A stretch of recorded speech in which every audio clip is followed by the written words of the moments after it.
ഇനി വിശദമായ വാർത്തകൾ നോക്കാം. ലോക്സഭാ തെരഞ്ഞെടുപ്പിനൊരുക്കം, പ്രഖ്യാപനം നാളെ.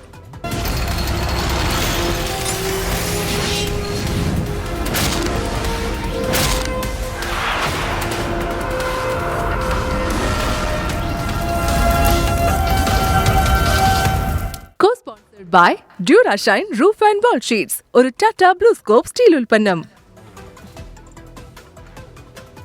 ലോക്സഭാ തെരഞ്ഞെടുപ്പ് പ്രഖ്യാപനം നാളെ വൈകിട്ട് 3 മണിക്ക് കേന്ദ്ര തെരഞ്ഞെടുപ്പ് കമ്മീഷൻ തീയതികൾ പ്രഖ്യാപിക്കും. ആന്ധ്രാപ്രദേശ്, അരുണാചൽ പ്രദേശ്, ഒഡീഷ സംസ്ഥാനങ്ങളിലെ നിയമസഭാ തെരഞ്ഞെടുപ്പ് തീയതികളും നാളെ പ്രഖ്യാപിക്കും. ഇന്ന് രാവിലെ ചേർന്ന യോഗത്തിൽ പൊതുതെരഞ്ഞെടുപ്പിനുള്ള ഒരുക്കങ്ങളെല്ലാം പൂർത്തിയായതായി കമ്മീഷൻ വിലയിരുത്തി. 17ാം ലോക്സഭയുടെ കാലാവധി ജൂൺ 15-നാണ് അവസാനിക്കുന്നത്. 18ാം ലോക്സഭാ തെരഞ്ഞെടുപ്പ് നടപടികൾ ഇതിനുള്ളിൽ പൂർത്തിയാകണം. 2014-19 വർഷങ്ങളിലേതിന് സമാനമായി ഏപ്രിലിൽ തുടങ്ങി മെയ്യിൽ അവസാനിക്കുന്ന രീതിയിലായിരിക്കും ഇക്കുറിയും വോട്ടെടുപ്പ്. ഇന്ന് രാവിലെ ചേർന്ന തെരഞ്ഞെടുപ്പ് കമ്മീഷൻ യോഗം എല്ലാ സംസ്ഥാനങ്ങളിലെയും തെരഞ്ഞെടുപ്പ് തയ്യാറെടുപ്പുകളെ കുറിച്ചുള്ള റിപ്പോർട്ടുകൾ വിലയിരുത്തി. നാളെ രാവിലെ ചേരുന്ന തെരഞ്ഞെടുപ്പ് കമ്മീഷൻ സമ്പൂർണ്ണ യോഗം തീയതികളുടെ കാര്യത്തിൽ അന്തിമ തീരുമാനം കൈക്കൊള്ളും. തുടർന്ന് 3 മണിക്ക് വിഖ്യാൻ ഭവനിലാകും പ്രഖ്യാപനം. ലഭ്യമായ വിവരങ്ങൾ പ്രകാരം 7 ഘട്ടങ്ങളിലായാകും തെരഞ്ഞെടുപ്പ് നടക്കുക. തെരഞ്ഞെടുപ്പ് പ്രഖ്യാപിക്കുന്ന നാളെ മുതൽ പെരുമാറ്റച്ചട്ടം നിലവിൽ വരും. തെരഞ്ഞെടുപ്പ് കമ്മീഷനിലെ പുതിയ അംഗങ്ങളായി ജ്ഞാനേഷ് കുമാർ, സുഖ്ബിന്ദർ സിംഗ് സന്ധു എന്നിവർ ഇന്ന് ചുമതലയേറ്റു. 2019 തെരഞ്ഞെടുപ്പിൽ 351 സീറ്റുകൾ നേടിയായിരുന്നു മോദി സർക്കാർ അധികാരം നിലനിർത്തിയത്. 303 സീറ്റുകളുമായി BJP എന്ന ഏറ്റവും വലിയ ഒറ്റക്കക്ഷിയായി. കോൺഗ്രസിന് 52 മണ്ഡലങ്ങളിലായിരുന്നു വിജയം. തിരഞ്ഞെടുപ്പ് കമ്മീഷണർമാരെ നിയോഗിക്കാനുള്ള സമിതിയിൽ നിന്ന് ചീഫ് ജസ്റ്റിസിനെ മാറ്റിയതിനെതിരായ ഹർജി സുപ്രീം കോടതി ഇന്ന് പരിഗണിച്ചെങ്കിലും അടിയന്തരമായി ഇടക്കാല ഉത്തരവിന് തയ്യാറായില്ല. നിയമനിർമ്മാണ തീരുമാനങ്ങളിൽ സാധാരണ ഇടപെടുന്ന പതിവില്ല എന്നാണ് സുപ്രീം കോടതി ഇക്കാര്യത്തിൽ വ്യക്തമാക്കിയത്. ഡൽഹിയിൽ നിന്ന് ആർ രാധാകൃഷ്ണൻ, 24. ഡൽഹി മദ്യനയ അഴിമതി കേസിൽ BRS നേതാവ് കെ കവിതയെ എൻഫോഴ്സ്മെന്റ് ഡയറക്ടറേറ്റ് അറസ്റ്റ് ചെയ്തു. ഹൈദരാബാദിൽ കവിതയുടെ വസതിയിൽ ആദായനികുതി വകുപ്പും എൻഫോഴ്സ്മെന്റ് ഡയറക്ടറേറ്റും പരിശോധന നടത്തിയിരുന്നു. ഇതിന് പിന്നാലെയാണ് അറസ്റ്റ്. കേസിൽ ചോദ്യം ചെയ്യലിന് ഹാജരാകാത്തതിനെതിരെ ED നൽകിയ പരാതിയിൽ അരവിന്ദ് കെജ്രിവാൾ നാളെ കോടതിയിൽ നേരിട്ടെത്തി വിശദീകരണം നൽകണം. ഇന്ന് ഉച്ചയോടെയാണ് എൻഫോഴ്സ്മെന്റ് ഡയറക്ടറേറ്റും ആദായനികുതി വകുപ്പും ഹൈദരാബാദിൽ കവിതയുടെ വീട്ടിൽ പരിശോധന തുടങ്ങിയത്. മണിക്കൂറുകൾ നീണ്ട റെയ്ഡിന് ശേഷം കവിതയെ അറസ്റ്റ് ചെയ്തു. ചില രേഖകളും കവിതയുടെ ഫോണും ED കസ്റ്റഡിയിലെടുത്തുവെന്നാണ് സൂചന. കവിതയെ ഡൽഹിയിലേക്ക് കൊണ്ടുപോയി ചോദ്യം ചെയ്യും. നേരത്തെ പലതവണ ED കവിതയെ ചോദ്യം ചെയ്ത് വിട്ടയച്ചിരുന്നു. കേസ് രാഷ്ട്രീയ ഗൂഢാലോചനയാണെന്ന് BRS പ്രതികരിച്ചു. MLA ഹരീഷ് റാവു ഉൾപ്പെടെയുള്ളവർ കവിതയുടെ വീട്ടിലെത്തിയെങ്കിലും ED ഉദ്യോഗസ്ഥർ തടഞ്ഞു. വലിയ പ്രതിഷേധമാണ് BRS പ്രവർത്തകരുടെ ഭാഗത്തു നിന്നും ഉണ്ടായത്.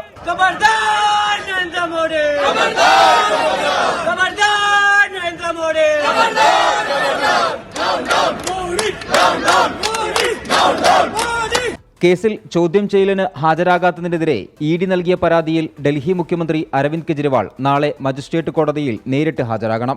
മജിസ്ട്രേറ്റ് കോടതി ഉത്തരവിനെതിരെ അരവിന്ദ് കെജ്രിവാൾ നൽകിയ ഹർജി സെഷൻസ് കോടതി തള്ളി. ഇളവുകൾക്കായി വിചാരണ കോടതിയെ സമീപിക്കാമെന്ന് സെഷൻസ് കോടതി വ്യക്തമാക്കി. ഇതുവരെ 8 സമൻസുകൾ ED നൽകിയെങ്കിലും കെജ്രിവാൾ ഹാജരായിരുന്നില്ല. 24 ചെന്നൈ. സംസ്ഥാന സർക്കാരിനെയും പ്രതിപക്ഷത്തെയും രൂക്ഷമായി വിമർശിച്ച് പ്രധാനമന്ത്രി നരേന്ദ്രമോദി കേരളത്തിൽ NDA തിരഞ്ഞെടുപ്പ് പ്രചാരണത്തിന് തുടക്കമിട്ടു. സംസ്ഥാനത്ത് ക്രമസമാധാന നില മോശമാണെന്നും ക്രൈസ്തവ പുരോഹിതർ ആക്രമിക്കപ്പെട്ടുവെന്നും പ്രധാനമന്ത്രി കുറ്റപ്പെടുത്തി. കേന്ദ്ര സർക്കാരിന്റെ നേട്ടങ്ങൾ എണ്ണിപ്പറഞ്ഞ പ്രധാനമന്ത്രി കേരളത്തിൽ ഇത്തവണ താമര വിരിയുമെന്നും പത്തനംതിട്ടയിലെ പ്രചാരണ പരിപാടിയിൽ പ്രതീക്ഷ പ്രകടിപ്പിച്ചു. തെരഞ്ഞെടുപ്പ് പ്രചാരണത്തിന്റെ ആദ്യ ലാപ്പിൽ BJP പ്രവർത്തകർ ഊർജ്ജമായി. പ്രധാനമന്ത്രി നരേന്ദ്രമോദി പത്തനംതിട്ടയിൽ. മോദിയുടെ രാഷ്ട്രീയ ഭാഷണം കയ്യടികളോടെയാണ് BJP പ്രവർത്തകർ എതിരേറ്റത്. സ്വാമിയേ ശരണം അയ്യപ്പ, പത്തനംതിട്ടയിലെ എൻ്റെ സഹോദരി സഹോദരന്മാരെ എല്ലാവർക്കും എൻ്റെ നമസ്കാരം. പത്തനംതിട്ടയിൽ മുൻപത്തെ പോലെ തന്നെ ശരണം വിളിച്ചാണ് പ്രധാനമന്ത്രി നരേന്ദ്രമോദി പ്രസംഗം തുടങ്ങിയത്.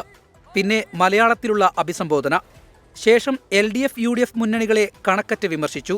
മാറി മാറി ഭരിച്ച മുന്നണികൾ കേരളത്തെ അഴിമതിയുടെ കേന്ദ്രമാക്കി. ക്രിസ്തീയ പുരോഹിതരെ പള്ളികളിൽ കയറിപ്പോലും ആക്രമിക്കുന്ന സാഹചര്യമുണ്ടായെന്നും പ്രധാനമന്ത്രി. LDF और UDF ने अपनी आंखें बंद कर रखी है. केरला में कानून व्यवस्था का हाल भी बहुत बुरा है. यहां तक कि चर्च के पादरी भी हिंसा के शिकार हो रहे हैं। ലോക്സഭയിൽ ഇത്തവണ 400 കടക്കുമെന്ന് നരേന്ദ്രമോദി. अब की बार 400 पार, अब की बार इतमण 400 अधिकम. പ്രമാണം ഇൻഡോർ സ്റ്റേഡിയത്തിൽ ഹെലികോപ്റ്ററിൽ ഇറങ്ങിയാണ് പൊതുസമ്മേളനം നടക്കുന്ന പബ്ലിക് സ്റ്റേഡിയത്തിലേക്ക് പ്രധാനമന്ത്രി എത്തിയത്. ബി.ജെ.പി. സംസ്ഥാന അധ്യക്ഷൻ കെ സുരേന്ദ്രൻ അടക്കമുള്ള നേതാക്കളും വിവിധ മണ്ഡലങ്ങളിലെ സ്ഥാനാർത്ഥികളും നരേന്ദ്രമോദിയെ സ്വീകരിച്ചു. കോട്ടയത്തെ എൻ.ഡി.എ സ്ഥാനാർത്ഥി തുഷാർ വെള്ളാപ്പള്ളിയായിരിക്കുമെന്ന് ബി.ജെ.പി. സംസ്ഥാന അധ്യക്ഷൻ കെ സുരേന്ദ്രൻ വേദിയിൽ പ്രഖ്യാപിച്ചു. കേരളത്തിൽ അക്കൗണ്ട് തുറക്കൽ ബി.ജെ.പിക്ക് കുറിയ അഭിമാന പ്രശ്നമാണ്. അതിലുപരി തെക്കേ ഇന്ത്യയാണ് ലക്ഷ്യം. സാധ്യമാകുമോ മോദി നാമത്തിൽ ബി.ജെ.പിയുടെ mission south India? Team 24 Pathanamthitta. കോയമ്പത്തൂരിൽ പ്രധാനമന്ത്രി നരേന്ദ്രമോദി പങ്കെടുക്കുന്ന റോഡ് ഷോയ്ക്ക് അനുമതി നിഷേധിച്ച പോലീസ് നടപടി മദ്രാസ് ഹൈക്കോടതി റദ്ദാക്കി. റാലിക്ക് പൂർണ്ണ സുരക്ഷ ഒരുക്കണമെന്ന് കോടതി നിർദ്ദേശിച്ചു. കന്യാകുമാരിയിലെ തെരഞ്ഞെടുപ്പ് റാലിയിൽ DMK-യെ പ്രധാനമന്ത്രി രൂക്ഷമായി വിമർശിച്ചു. ഈ മാസം 18-ന് മേട്ടുപ്പാളയം റോഡ് മുതൽ RS പുരം വരെ 4 കിലോമീറ്ററിലാണ് റാലി നിശ്ചയിച്ചിട്ടുള്ളത്. 1998-ലെ തെരഞ്ഞെടുപ്പ് റാലിക്കിടെയുണ്ടായ സ്ഫോടനവും പൊതുപരീക്ഷയും ഫ്ലെക്സ് നിരോധനവുമെല്ലാം ചൂണ്ടിക്കാട്ടിയാണ് കോയമ്പത്തൂർ സിറ്റി പോലീസ് അനുമതി നിഷേധിച്ചത്. ഇതിനെതിരെ മദ്രാസ് ഹൈക്കോടതിയെ സമീപിച്ച BJPക്ക് അനുകൂല ഉത്തരവ് ലഭിച്ചു. റാലിക്ക് അനുമതി നൽകണമെന്നും കൃത്യമായ സുരക്ഷാ ക്രമീകരണങ്ങൾ ഒരുക്കണമെന്നും മദ്രാസ് ഹൈക്കോടതി ജസ്റ്റിസ് ആനന്ദ് വെങ്കടേഷ് പോലീസിനോട് നിർദ്ദേശിച്ചു.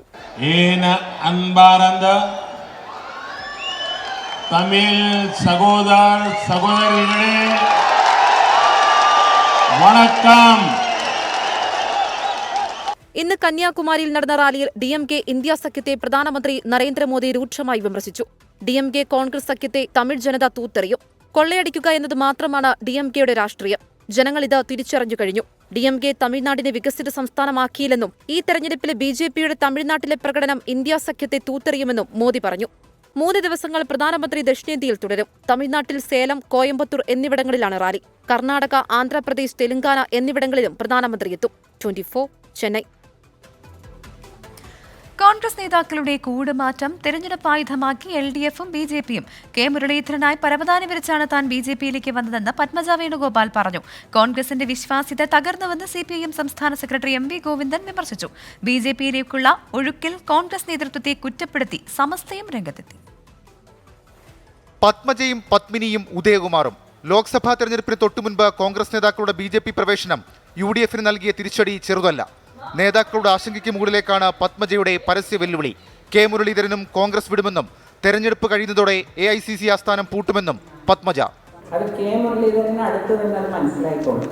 അദ്ദേഹം എന്നെ വളരെ മനസ്സിലാക്കിയ എൻ്റെ സഹോദരനാണ്. എനിക്ക് അദ്ദേഹത്തെ പറ്റി ഒന്നും ഞാൻ പറയില്ല. അതുകൊണ്ട് അദ്ദേഹത്തിന് വേണ്ടിയുള്ള ഒരു പരവതാനി വിരിച്ചിട്ടാണ് ഞാൻ ഇങ്ങോട്ട് പോകുന്നത്. CPIM-ലെയും കോൺഗ്രസിലെയും അസംതൃപ്തരായ നേതാക്കളുമായി ചർച്ചകൾ നടന്നെന്ന് BJP സ്ഥിരീകരിച്ചു.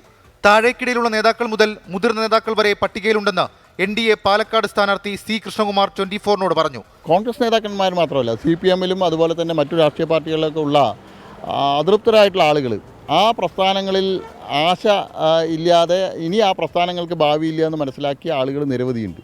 അവർ ഞങ്ങളുമായിട്ട് ബന്ധപ്പെടുന്നുണ്ട്. താൽക്കാലിക കോപത്തിന്റെ പേരിലാണ് പത്മജയും അനിൽ ആന്റണിയും പാർട്ടി വിട്ടതെന്നായിരുന്നു തിരുവഞ്ചൂർ രാധാകൃഷ്ണന്റെ പ്രതികരണം. അവര് സത്യം പറഞ്ഞ ഒരു താൽക്കാലിക ക്ഷോഭത്തിന്റെ അടിസ്ഥാനത്തിൽ പാർട്ടിയിൽ നിന്ന് പോയവരാണ്. ഈ പോയത് ശരിയല്ല എന്നവർക്ക് തോന്നണം. അതിനവർക്കൊരു ബ്രീത്തിങ് സ്പേസ് കിട്ടണം. ആ ബ്രീത്തിങ് സ്പേസ് കിട്ടിക്കഴിഞ്ഞാൽ ആ വീണ്ടും വിചാരത്തോടു കൂടി തന്നെ അവർ കോൺഗ്രസിൽ മടങ്ങി വരും. കോൺഗ്രസിന് അണികളെയും ജനങ്ങൾക്ക് കോൺഗ്രസിനെയും വിശ്വാസമില്ലാതായെന്നും ദേശീയ തലത്തിൽ പോലും കോൺഗ്രസ് ദുർബലപ്പെട്ടുവെന്നും CPM സംസ്ഥാന സെക്രട്ടറി MV ഗോവിന്ദൻ. കോൺഗ്രസിന് അണികളെ വിശ്വാസത്തിലെടുക്കാൻ സാധിക്കുന്നില്ല എന്ന് മാത്രമല്ല, ജനങ്ങൾക്ക് കോൺഗ്രസിനെ വിശ്വാസത്തിലെടുക്കാൻ സാധിക്കുന്നില്ല. അതാണ് ഇപ്പോഴത്തെ ഏറ്റവും പ്രധാനപ്പെട്ട പ്രശ്നം.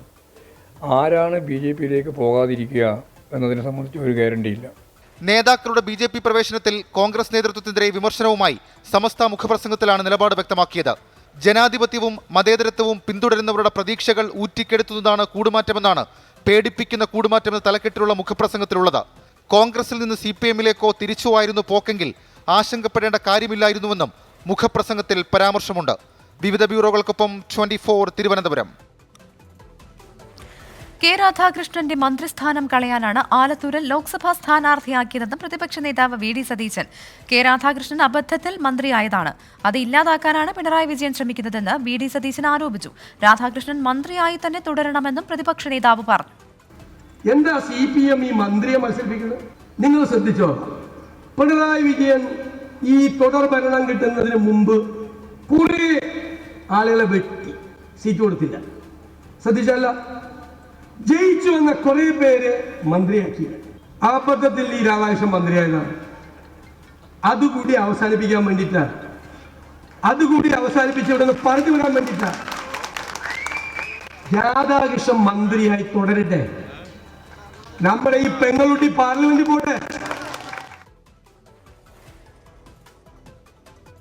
സമദൂരം വെടിഞ്ഞ് ശരിദൂരം പ്രഖ്യാപിക്കുമെന്ന് കേരള ലാറ്റിൻ കത്തോലിക്ക സഭ.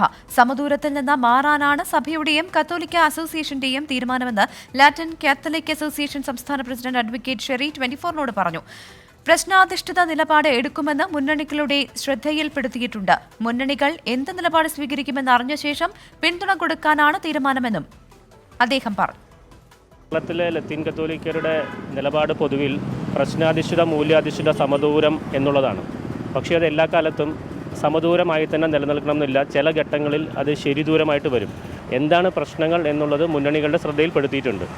ആ പ്രശ്നങ്ങളോട് ഈ മുന്നണികൾ കാണിക്കുന്ന പ്രതികരണങ്ങളും നടപടികളും അതിനെ ആശ്രയിച്ച് പ്രശ്നാധിഷ്ഠിതമായിട്ടായിരിക്കും ഇത്തവണ നിലപാട് വ്യക്തമാക്കുന്നത്. അതിന് ഈ പ്രശ്നങ്ങൾ മുഖ്യമന്ത്രിയായിട്ട് സംസാരിച്ചപ്പോഴും മറ്റു മുന്നണികളുമായിട്ടും എല്ലാം സംസാരത്തിൻ്റെ ഇടയ്ക്കുമെല്ലാം ഞങ്ങൾ അവതരിപ്പിക്കുന്നുണ്ട്. അപ്പോൾ ആ അവതരണത്തിൽ അവരുടെ തിരിച്ചുള്ള പ്രതികരണവും നടപടികളും അനുസരിച്ച് സമദൂരം എന്നതിൽ നിന്ന് ഒരു മാറ്റം വന്ന് പ്രശ്നങ്ങളുടെ അടിസ്ഥാനത്തിൽ ഒരു ശരി ദൂരത്തിലേക്ക് എത്തിച്ചേരും എന്നുള്ളതാണ് KRLCCയുടെ Kerala region Latin Catholic council എന്ന നയരൂപീകരണ സമിതിയുടെയും അതോടനുബന്ധിച്ച് സമുദായ സംഘടനയായ കേരള ലാറ്റിൻ കാത്തലിക് അസോസിയേഷൻ്റെയും ഇപ്പോഴത്തെ നിലപാട്. വിഴിഞ്ഞം അന്താരാഷ്ട്ര തുറമുഖ നിർമ്മാണത്തിനെതിരെ 2022 നടന്ന സമരത്തിൽ രജിസ്റ്റർ ചെയ്ത കേസുകൾ സർക്കാർ പിൻവലിച്ചു. 199 കേസുകളാണ് ആകെ രജിസ്റ്റർ ചെയ്തിരുന്നത്. ഇതിൽ ഗുരുതര സ്വഭാവമില്ലാത്ത 157 എണ്ണമാണ് പിൻവലിക്കാൻ സർക്കാർ തീരുമാനിച്ചത്. ഈ കേസുകൾ പിൻവലിക്കണമെന്നാവശ്യപ്പെട്ട് ലഭിച്ച വിവിധ അപേക്ഷകളുടെ അടിസ്ഥാനത്തിലാണ് സർക്കാർ കേസുകൾ പിൻവലിക്കാൻ തീരുമാനമെടുത്തത്. മറ്റൊരു വാർത്തയിലേക്ക്. പൗരത്വ ഭേദഗതി നിയമം പിൻവലിക്കണമെന്നാവശ്യപ്പെട്ട് കാസർഗോഡ് LDF നൈറ്റ് മാർച്ച് സംഘടിപ്പിച്ചു. LDF സ്ഥാനാർത്ഥി MV ബാലകൃഷ്ണന്റെ നേതൃത്വത്തിൽ കാസർഗോഡ് പഴയ ബസ് സ്റ്റാൻഡ് പരിസരത്ത് നിന്ന് റെയിൽവേ സ്റ്റേഷൻ പരിസരത്തേക്കായിരുന്നു മാർച്ച്. അരുൺ പാറയ്ക്കൽ ചേരുന്നുണ്ട് കാസർഗോഡ് നിന്ന്. അരുൺ, ഈ മാർച്ച് സമാപിച്ചു. പ്രവിധ, മാർച്ച് ഇപ്പോൾ സമാപിച്ചിട്ടുണ്ട്. പൗരത്വ ഭേദഗതി ബില്ല് പിൻവലിക്കണമെന്നാവശ്യപ്പെട്ടുകൊണ്ട് CAA വിരുദ്ധ മുദ്രാവാക്യങ്ങൾ ഉയർത്തിയായിരുന്നു പ്രതിഷേധം. കാസർഗോഡ് നഗരത്തിൽ നിന്ന്, കാസർഗോഡ് പഴയ ബസ് സ്റ്റാൻഡിന് പരിസരത്ത് നിന്ന് റെയിൽവേ സ്റ്റേഷൻ പരിസരത്തേക്കായിരുന്നു മാർച്ച്. LDF സ്ഥാനാർത്ഥി MV ബാലകൃഷ്ണനാണ് മാർച്ച് ഈ പ്രതിഷേധത്തിന് നേതൃത്വം നൽകിയത്. CPM ആക്ടിംഗ് ജില്ലാ സെക്രട്ടറിയും Uduma MLAയുമായ CH Kunhambu, Trikaripur MLA M Rajagopal തുടങ്ങിയവർ ഈ മാർച്ചിൽ പങ്കെടുത്തു എന്നുള്ളതാണ്. 100 കണക്കിന് ആളുകളും മാർച്ചിൽ പങ്കെടുത്തു. മാർച്ച് അല്പസമയം മുൻപ് സമാപിച്ചു. പ്രവിധ.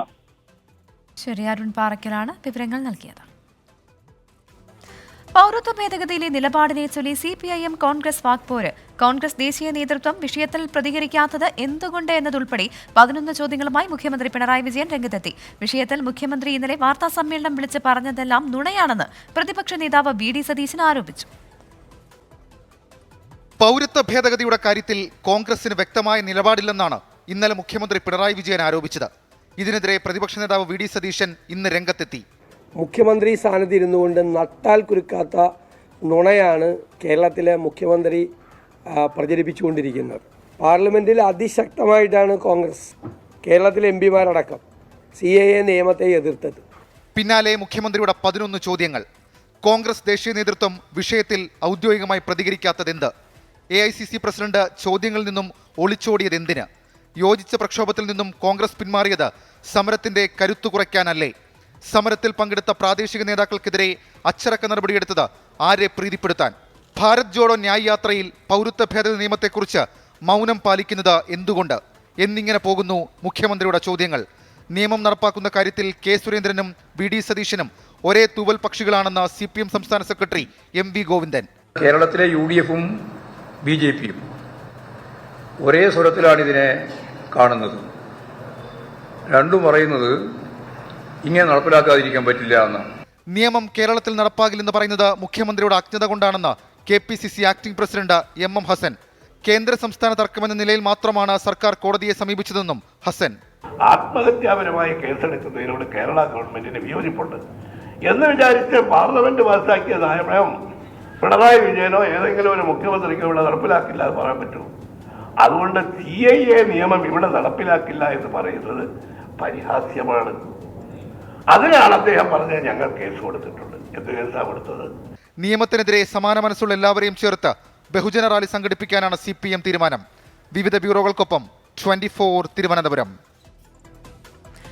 പൗരത്വ നിയമ ഭേദഗതിയിൽ ആശങ്ക അറിയിച്ച US-ന് ഇന്ത്യൻ വിദേശകാര്യ മന്ത്രാലയത്തിന്റെ മറുപടി.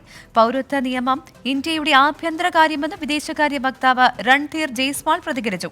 നിയമത്തിനെതിരായ ഹർജികൾ സുപ്രീം കോടതി ചൊവ്വാഴ്ച പരിഗണിക്കും. 237 ഹർജികളിലാണ് വിശദമായ വാദം കേൾക്കുക. പൗരത്വ ഭേദഗതി നിയമം ഇന്ത്യ എങ്ങനെ നടപ്പാക്കുമെന്ന് നിരീക്ഷിച്ചു വരികയാണെന്നായിരുന്നു US വിദേശകാര്യ വക്താവ് മാത്യു മില്ലറിന്റെ പ്രതികരണം. അമേരിക്കയുടെ പ്രസ്താവന അനാവശ്യമെന്ന് ഇന്ത്യൻ വിദേശകാര്യ വക്താവ് രൺധീർ ജയ്സ്വാൾ പ്രതികരിച്ചു. നിയമം പൗരത്വം എടുത്തുകളയുന്നതിനെക്കുറിച്ചല്ല, പൗരത്വം നൽകുന്നതിനെക്കുറിച്ചാണ്. CAA മനുഷ്യാവകാശത്തെ സംരക്ഷിക്കുന്നതാണെന്നും രൺധീർ ജയ്സ്വാൾ മറുപടി നൽകി. The CAA is about giving citizenship, not about taking away citizenship. So this must be underlined. It addresses the issue of statelessness, provides human dignity and supports human rights. പൗരത്വ ഭേദഗതി നിയമവിജ്ഞാപനത്തിനെതിരെ CPI, മുസ്ലിം league, DYFI ഉൾപ്പെടെ നൽകിയ 237 ഹർജികളിൽ ചൊവ്വാഴ്ച വിശദവാദം കേൾക്കാൻ chief justice അധ്യക്ഷനായ bench തീരുമാനിച്ചു. CAA വിജ്ഞാപനത്തെ തുടർന്ന് രജിസ്ട്രേഷൻ നടപടി കേന്ദ്ര സർക്കാർ ആരംഭിച്ചതിനാൽ ഹർജി അടിയന്തരമായി പരിഗണിക്കണമെന്ന ആവശ്യത്തിലാണ് നടപടി. വാദം കേൾക്കുന്നതിൽ എതിർപ്പില്ലെന്ന് കേന്ദ്രം അറിയിച്ചു. പൗരത്വ ഭേദഗതി നിയമം നടപ്പാക്കിയത് വോട്ടർമാർക്കിടയിൽ ധ്രുവീകരണമുണ്ടാക്കാനാണെന്ന് മഹാത്മാഗാന്ധിയുടെ പൗത്രൻ തുഷാർ ഗാന്ധി 24നോട് പറഞ്ഞു. 24 ഡൽഹി. ഇലക്ട്രൽ ബോണ്ട് വിഷയത്തിൽ സ്റ്റേറ്റ് ബാങ്ക് ഓഫ് ഇന്ത്യയെ വീണ്ടും വിമർശിച്ച് സുപ്രീം കോടതി.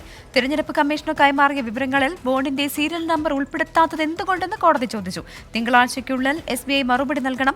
ഇലക്ട്രൽ ബോണ്ട് പദ്ധതിക്കെതിരെ CPIM വിമർശനം തുടരുന്നു. എന്തുകൊണ്ടാണ് എല്ലാ രേഖകളും തെരഞ്ഞെടുപ്പ് കമ്മീഷന് കൈമാറാത്തത് എന്ന് ചോദിച്ച സുപ്രീം കോടതി ബോണ്ട് നമ്പറുകൾ വെളിപ്പെടുത്താത്തതിൽ SBIക്ക് നോട്ടീസ് നൽകി. വരുന്ന തിങ്കളാഴ്ചയ്ക്കുള്ളിൽ മറുപടി നൽകാനും നിർദ്ദേശിച്ചു. നമ്പറുകൾ വെളിപ്പെടുത്തിയാൽ ബോണ്ട് വാങ്ങിയവർ ആർക്കാണ് അവ നൽകിയതെന്ന് വ്യക്തമാകും. കേസ് തിങ്കളാഴ്ച വീണ്ടും പരിഗണിക്കുമെന്ന് ചീഫ് ജസ്റ്റിസ് DY ചന്ദ്രചൂഡ് അധ്യക്ഷനായ ബെഞ്ച് അറിയിച്ചു. മുദ്രവച്ച കവറിൽ കൈമാറിയ രേഖകൾ തിരികെ നൽകണമെന്ന് തെരഞ്ഞെടുപ്പ് കമ്മീഷൻ സുപ്രീം കോടതിയോട് ആവശ്യപ്പെട്ടു. രേഖകളുടെ പകർപ്പ് കൈവശമില്ലെന്ന് ചൂണ്ടിക്കാട്ടിയായിരുന്നു കമ്മീഷന്റെ ആവശ്യം. വിഷയത്തിൽ രാഷ്ട്രീയ ആരോപണ പ്രത്യാരോപണങ്ങൾ തുടരുകയാണ്. ഇലക്ട്രൽ ബോണ്ട് പൂർണ്ണമായും കുറ്റമറ്റതല്ലെങ്കിലും പഴയ രീതിയെക്കാളും മെച്ചപ്പെട്ടതായിരുന്നുവെന്ന് ധനമന്ത്രി നിർമ്മല സീതാരാമൻ പറഞ്ഞു. ഇലക്ട്രൽ ബോണ്ടിലൂടെ കൈക്കൂലി നിയമവിധേയമാവുകയാണ് ചെയ്തതെന്ന് CPIM general secretary Sitaram Yechury വിമർശിച്ചു. We actually moved amendments and successfully moved the amendments, which went back to the Lok Sabha, which rejected them because of the majority of the BJP. But the fears why all this debate took place in the parliament then was that this is nothing but the legalization of political corruption. And that's exactly being proved even by this elementary data.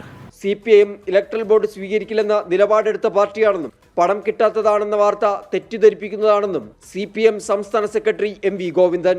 കോർപ്പറേറ്റുകളുടെ പണം electoral ബോണ്ടിന്റെ ഭാഗമായിട്ട് വാങ്ങില്ല എന്ന് തീരുമാനിച്ച് അത് SBIയിൽ register ചെയ്യാത്ത പാർട്ടിയാണ് CPIM ഉം CPI. തിങ്കളാഴ്ച കേസ് പരിഗണിക്കുമ്പോൾ SBI നൽകുന്ന മറുപടിയുടെ അടിസ്ഥാനത്തിൽ സുപ്രീം കോടതി തുടർ നടപടി വ്യക്തമാക്കും. 24 ഡൽഹി. റേഷൻ മസ്റ്ററിംഗ് തടസ്സപ്പെട്ടതിൽ വിശദീകരണവുമായി ഭക്ഷ്യമന്ത്രി GR അനിൽ. സംസ്ഥാന IT മിഷന്റെ സെർവർ തകരാറാണ് മസ്റ്ററിംഗ് മുടങ്ങാൻ കാരണമായത്. നാളെയും മറ്റന്നാളും മഞ്ഞക്കാർഡ് ഉടമകൾക്ക് മാത്രമായി മസ്റ്ററിംഗ് നടത്തും. മസ്റ്ററിംഗിന് വരുന്ന മഞ്ഞക്കാർഡ് ഉടമകൾക്ക് അരിയും നൽകും. മറ്റുള്ളവർക്ക് അടുത്ത ദിവസങ്ങളിൽ അവസരമൊരുക്കുമെന്നും മന്ത്രി പറഞ്ഞു. സ്റ്റേറ്റ് IT മിഷന്റെ സെർവറിലുണ്ടായ സാങ്കേതിക തകരാർ മൂലമാണ് ഇന്നുണ്ടായ തടസ്സം എന്ന് വിലയിരുത്തുകയും പരിഹരിക്കാനുള്ള നടപടികൾ സ്വീകരിക്കുകയും ചെയ്തു. നാളെയും മറ്റന്നാളും ഞായറാഴ്ച അവധിയാണെങ്കിൽ പോലും മഞ്ഞ കാർഡുകാർക്ക് മാത്രമായിരിക്കും മസ്റ്ററിംഗ്. മഞ്ഞ കാർഡുകാർ മസ്റ്ററിങ്ങിന് വരുന്നവർക്ക് നാളെയും മറ്റന്നാളും അവർക്ക് അരി കൂടി റേഷൻ ഉൽപ്പന്നങ്ങൾ കൂടി വാങ്ങാൻ സൗകര്യമുണ്ടാകും. സംസ്ഥാനത്ത് ക്ഷേമ പെൻഷൻ കുടിശ്ശികയുടെ 2 ഗഡു കൂടി അനുവദിച്ചു. തുക വിഷുവിന് മുൻപ് വിതരണം ചെയ്യുമെന്ന് ധനമന്ത്രി കെ എൻ ബാലഗോപാൽ പറഞ്ഞു. 3200 രൂപ ഗുണഭോക്താവിന് ലഭിക്കും. നേരത്തെ പ്രഖ്യാപിച്ച 1 ഗഡുവിന്റെ വിതരണം തുടരുകയാണ്. ബാങ്ക് അക്കൗണ്ട് നമ്പർ നൽകിയിട്ടുള്ളവർക്ക് അക്കൗണ്ട് വഴിയും മറ്റുള്ളവർക്ക് സഹകരണ സംഘങ്ങൾ വഴി നേരിട്ടും പെൻഷൻ ലഭിക്കും. ആഭ്യന്തര വിപണിയിലെ റബ്ബർ വില വർദ്ധിപ്പിക്കാൻ ഇടപെടലുമായി കേന്ദ്ര സർക്കാർ. RSS 1 മുതൽ RSS 4 വരെയുള്ള റബ്ബർ ഷീറ്റിന് കിലോയ്ക്ക് 5 രൂപ ഇൻസെന്റീവാണ് പ്രഖ്യാപിച്ചത്. ജൂൺ വരെയാണ് ഇൻസെന്റീവ് ഏർപ്പെടുത്തിയിരിക്കുന്നത്. അന്താരാഷ്ട്ര വിപണിയിൽ റബ്ബർ വില കിലോയ്ക്ക് 200 രൂപയ്ക്ക് മുകളിലെത്തിയിട്ടും ആഭ്യന്തര കർഷകർക്ക് ഇതിന്റെ ഗുണം ലഭിച്ചിരുന്നില്ല. വ്രതശുദ്ധിയുടെ നാളുകൾ. അൽ മുക്താദിർ ഗോൾഡൻ ഡയമണ്ട്സ് പുണ്യങ്ങളുടെ പൂക്കാലം സമർപ്പിക്കുന്നത് എല്ലാ ആഭരണങ്ങളും ഇപ്പോൾ പണിക്കൂലിയില്ലാതെ വാങ്ങാം. അൽ മുക്താദിർ ജ്വല്ലേഴ്സ്.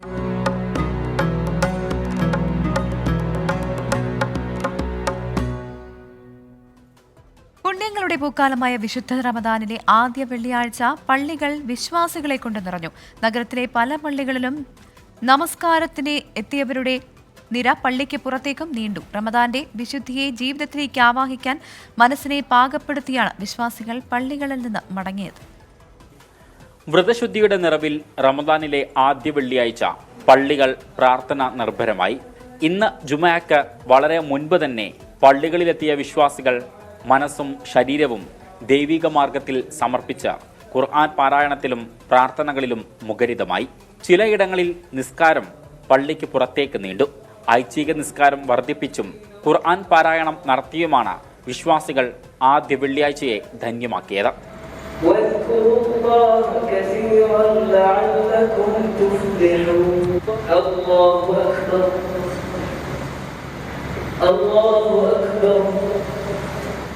ജുമാ നിസ്കാര ശേഷം പള്ളികളിൽ ഉദ്ബോധന പ്രസംഗം നടന്നു. റമളാനിന്റെ ചൈതന്യം ജീവിതത്തിൽ പകർത്തേണ്ടതിന്റെ അനിവാര്യതയെക്കുറിച്ച് ഇമാമുമാർ ഉദ്ബോധിച്ചു. ജുമാ നമസ്കാരത്തിന് നേതൃത്വം നൽകാൻ ഞങ്ങളുടെ സ്ഥാപനത്തിൽ തന്നെ സാധിച്ചതിൽ ഒരുപാട് സന്തോഷം തോന്നുകയാണ്. അതിന് അള്ളാഹുവിന് ഒരുപാട് നന്ദി അറിയിക്കുന്നു. ഈ പള്ളിയുടെ വലിപ്പം ഏകദേശം എനിക്കറിയാം. അത്രയും ആളുകൾ പുറമെ നിന്ന് അടക്കം യാത്ര ചെയ്യുന്നവർ പോലും ഈ പള്ളിയിൽ ഒരുമിച്ച് കൂടാറുണ്ട്.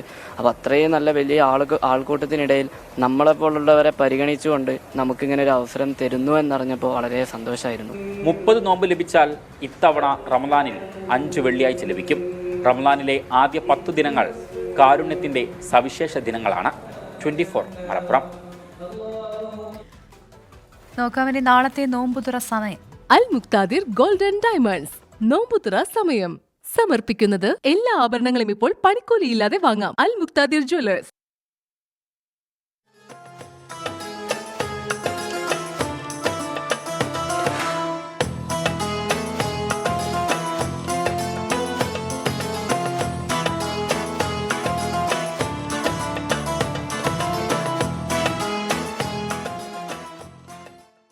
നോക്കാം ചില വാർത്തകൾ ചുരുക്കത്തിൽ. ലോക്സഭാ തെരഞ്ഞെടുപ്പിൽ തമിഴ്നാട്ടിൽ CPIM സ്ഥാനാർത്ഥികളായി. മധുരയിൽ S വെങ്കടേശ്വരം, ഡിണ്ടിഗലിൽ ജില്ലാ സെക്രട്ടറി സച്ചിദാനന്ദനും മത്സരിക്കും. മനുഷ്യ വന്യജീവി സംഘർഷം പ്രതിരോധിക്കാൻ വനം വകുപ്പ് ആസ്ഥാനത്ത് കൺട്രോൾ റൂം തുറന്നു. ജനങ്ങളുടെ പരാതികൾ കാലതാമസമില്ലാതെ പരിഹരിക്കുകയാണ് ലക്ഷ്യം.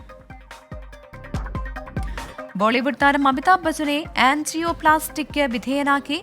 മുംബൈയിലെ കോകിലാബെൻ ആശുപത്രിയിൽ ഇന്ന് രാവിലെയായിരുന്നു ശസ്ത്രക്രിയ. അമിതാഭ് ബച്ചൻ ആരോഗ്യം വീണ്ടെടുക്കുകയാണെന്നും ആശങ്ക വേണ്ടെന്നും ഡോക്ടേഴ്സ്. നാട്ടാനകളെ കൈമാറ്റം ചെയ്യുന്നതിനുള്ള ചട്ടങ്ങൾ കേന്ദ്ര വനം പരിസ്ഥിതി മന്ത്രാലയം വിജ്ഞാപനം ചെയ്തു. ആനകളെ സംസ്ഥാനത്തിനുള്ളിലോ സംസ്ഥാനത്തിന് പുറത്തേക്കോ കൈമാറ്റം ചെയ്യാൻ ചീഫ് വൈൽഡ് ലൈഫ് വാർഡന്റെ അനുമതി വേണം. ചട്ടങ്ങൾ നിലവിൽ വരുന്നതിന് മുൻപ് ഉടമസ്ഥാവകാശ സർട്ടിഫിക്കറ്റുള്ള ആനകളെയും അവയുടെ കുഞ്ഞുങ്ങളെയുമാണ് കൈമാറ്റം ചെയ്യാൻ സാധിക്കുക. ക്ഷീരകർഷകർക്ക് ആശ്വാസമായി മിൽമ പ്രത്യേക ആനുകൂല്യം പ്രഖ്യാപിച്ചു. മലബാറിൽ ക്ഷീരസംഘങ്ങൾ വഴി സംഭരിക്കുന്ന പാൽ ലിറ്ററിന് 1.50 രൂപ വർദ്ധിപ്പിച്ചു. മാർച്ച് മാസം വിൽക്കുന്ന ശരാശരി 1 ലിറ്റർ പാലിന് കർഷകന് 52 രൂപ 45 പൈസ ലഭിക്കും. കാലിക്കറ്റ് സംസ്കൃത സർവകലാശാല VC നിയമനങ്ങൾ അസാധുവാക്കിയതിനെതിരെ ഹൈക്കോടതിയിൽ ഹർജി. അയോഗ്യരാക്കിയ കാലിക്കറ്റ് സംസ്കൃത VCമാരാണ് ഹർജി നൽകിയത്. കണ്ടല സർവീസ് സഹകരണ ബാങ്കിന്റെ പുനരുദ്ധാരണ പാക്കേജ് തയ്യാറാക്കാൻ പ്രത്യേക സമിതി രൂപീകരിച്ചു. സഹകരണ വകുപ്പ് മന്ത്രി VN വാസവന്റെ അധ്യക്ഷതയിൽ ചേർന്ന യോഗത്തിലാണ് തീരുമാനം. ജസ്ന തിരോധാന കേസിലെ CBI അന്വേഷണത്തിൽ വീഴ്ചയെ ആരോപിച്ച് പിതാവിന്റെ ഹർജി. തിരുവനന്തപുരം ചീഫ് ജുഡീഷ്യൽ മജിസ്ട്രേറ്റ് കോടതിയിലാണ് ഹർജി നൽകിയത്. പോലീസിന്റെ കണ്ണുവെട്ടിച്ച് കൈവിലങ്ങുമായി കടന്നുകളഞ്ഞ പ്രതിപിടിയിൽ കണ്ണൂർ സ്വദേശി ഷിജിലാണ് പിടിയിലായത്. പ്രൈം ടൈം ന്യൂസ് പൂർണ്ണമാകുന്നു. Good night.